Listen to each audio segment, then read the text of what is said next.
Without religion. ನೋಡಿ, ಸ್ಪಷ್ಟವಾಗಿ ಹೇಳಲಿಕ್ಕೆ ನಾನು ಬಯಸ್ತಾ ಇದ್ದೀನಿ, ನಾನು ಹಿಂದೂ ಅಥವಾ ಹಿಂದೂ ಧರ್ಮದ ವಿರೋಧಿ ಅಲ್ಲ, RSSನ ವಿರೋಧಿ. ಆ ತತ್ವದಲ್ಲಿ ಸಮಾನತೆ ಇಲ್ಲ. ಆ ತತ್ವದಲ್ಲಿ ನಮ್ಮ ಸಂವಿಧಾನಕ್ಕೆ ಅವಕಾಶ ಇಲ್ಲ. ಸಂವಿಧಾನ ಇಲ್ಲ ಅಂದರೆ ನಾವಿಲ್ಲ. ಲೆಕ್ಕ ಹಾಕಿ ಸರ್, ಕರಾವಳಿನಲ್ಲಿ ಯಾರ್ಯಾರು RSSಗೆ ಬಲಿಯಾಗಿದ್ದಾರೆ, ಮಲೆನಾಡಿನಲ್ಲಿ ಯಾರ್ಯಾರು ಬಲಿಯಾಗಿದ್ದಾರೆ, BJP ಮಕ್ಕಳ ಬಲಿಯಾಗಿರೋದು ಬಡವರು, ಹಿಂದುಳಿದ ವರ್ಗದವರು, ದಲಿತರು. ಸೊ ಇದೇನು ಬ್ರೈನ್ ವಾಷಿಂಗ್ ಆಗ್ತಾಯಿದೆ ನಮ್ಮ ಸರ್ಕಾರಿ ಶಾಲೆಗಳಲ್ಲಿ, ಅನುದಾನಿತ ಶಾಲೆಗಳಲ್ಲಿ, ಸಾರ್ವಜನಿಕ ಇದರಲ್ಲಿ ನಿಲ್ಲಬೇಕು. ಬೇರೆ ಸಂಘಟನೆಗಳು ದೊಣ್ಣೆ ಇಟ್ಕೊಂಡು ಓಡಾಡಿದ್ರೆ ಒಪ್ತೀರಾ ನೀವು?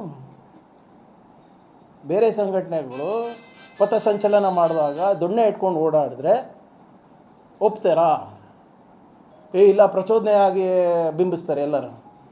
ದಲಿತ ಸಂಘಟನೆಗಳು ಇಟ್ಕೊಂಡು ಓಡಾಡಿದ್ರೆ ಒಪ್ತೀರಾ?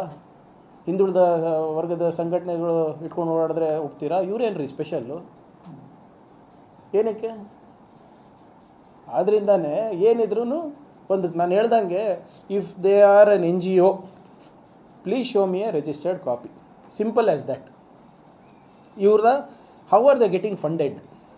ಇವ್ರ ಫಂಡಿಂಗ್ ಮೆಕ್ಯಾನಿಸಮ್ ಏನು? ಹೆಂಗೆ ಸರ್ ಇವರು 300 ಕೋಟಿ 400 ಕೋಟಿ ರೂಪಾಯಿ ಆಸ್ತಿಗಳು ಮಾಡ್ಕೊತಾ ಇದ್ದಾರೆ?